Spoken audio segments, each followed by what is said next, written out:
सवाल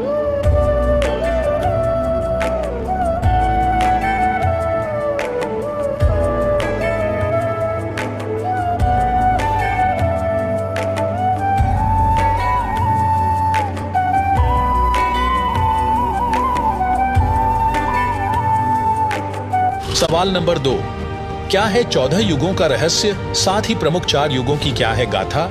आखिर चारों युगों का समय काल कितना है और अंतिम युग कलयुग का आखिरी चरण कैसा होगा? दर्शकों, कबीर सागर में अंबु सागर तीसरा अध्याय है, जिसमें 14 तरंग यानी भाग हैं। जैसा कि आपको सृष्टि रचना में बताया कि काल के 21 ब्रह्मांड हैं, उसने 5 ब्रह्मांडों का एक ग्रुप बनाया। ऐसे ऐसे 4 समूह 5-5 ब्रह्मांडों के बनाए हैं। एक ब्रह्मांड भिन्न रखा है जो इन सबके समान क्षेत्रफल वाला है। अब जिन 13 युगों का वर्णन हम कर रहे हैं, वह इस ब्रह्मांड जिसमें हम रह रहे हैं इसका नहीं है। वह विवरण 5वें ब्रह्मांड का है, जो समूह के मध्य वाला है। 5वें ब्रह्मांड में प्रत्येक ब्रह्मांड के समांतर सृष्टि चलती है। जिस ब्रह्मांड में हम रह रहे हैं, इसमें जो परमेश्वर कबीर जी की भक्ति सतनाम तक करते रहे हैं, वे बीच में भक्ति छोड़ गए, गुरुद्रोही नहीं हुए। उनको धोखा देने के लिए काल ब्रह्म उन्हें 5वें मध्य वाले ब्रह्मांड में रोके रखता है। ओम नाम जाप की भक्ति की कमाई तो इसी ब्रह्मांड जिसमें हम रह रहे हैं ब्रह्मलोक में भोगते हैं। पुनः जन्म मरण चक्र में गिर जाते हैं। इसके 4 युग हैं, सतयुग, त्रेता युग, द्वापर युग तथा कलयुग। उस 5वें यानी मध्य वाले ब्रह्मांड में 13 युग होते हैं। वहां पर वे जीव काल ब्रह्म द्वारा भेजे जाते हैं, जो सोहम नाम का जाप करते हैं तथा जो केवल सतनाम का जाप करते हैं।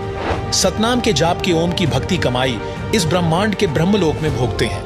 दूसरे मंत्र सोह की कमाई इस 5वें ब्रह्मांड में भोगने के लिए भेज दिए जाते हैं। वहां भी एक ब्रह्मलोक है तथा अन्य लोक हैं। वहां के ब्रह्मलोक में सुख भोगने के पश्चात उनको अन्य द्वीपों में राजा रानी तथा जनता के रूप में जन्म दिया जाता है। फिर वे व्यक्ति वहां भी भक्ति करते हैं। उस 5वें ब्रह्मांड में होने वाले 13 युगों के नाम निम्न हैं: अघासुर युग, बलभद्र युग, द्वंद्व युग, पूर्वन युग, अनुमान युग, धीर्यमाल या धीरमाल युग, तारण युग, अखिल युग, विश्व युग, अक्षय तरुण युग, नंदी युग, हिंडोल युग, कंकवत युग। अब जानिए, जिस ब्रह्मांड में हम रहते हैं वहां होने चारों युगों का विस्तृत विवरण। पहला सतयुग। इस युग की अवधि 17,28,000 वर्ष है, जिसमें मनुष्य की आयु प्रारंभ में 10 लाख वर्ष होती है, अंत में 1 लाख वर्ष होती है। तो वहीं मनुष्य की ऊंचाई 21 हाथ यानी लगभग 100 से 150 फुट होती है। दूसरा त्रेता युग। इस युग की अवधि 12,96,000 वर्ष होती है, जिसमें मनुष्य की आयु प्रारंभ में 1 लाख वर्ष होती है, अंत में 10,000 वर्ष होती है। वहीं मनुष्य की ऊंचाई 14 हाथ यानी लगभग 70 से 90 फुट होती है।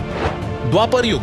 इस युग की अवधि 8,64,000 वर्ष होती है, जिसमें मनुष्य की आयु 10,000 प्रारंभ में होती है और अंत में 1,000 रह जाती है। वहीं मनुष्य की ऊंचाई 7 हाथ यानी 40 से 50 फुट होती है। कलयुग। इस अंतिम युग की अवधि 4,32,000 वर्ष होती है, जिसमें मनुष्य की आयु 1,000 वर्ष से प्रारंभ होती है, अंत में 20 वर्ष रह जाती है तथा ऊंचाई 3.5 हाथ यानी 10 फुट होती है, अंत में 3 फुट रह जाती है।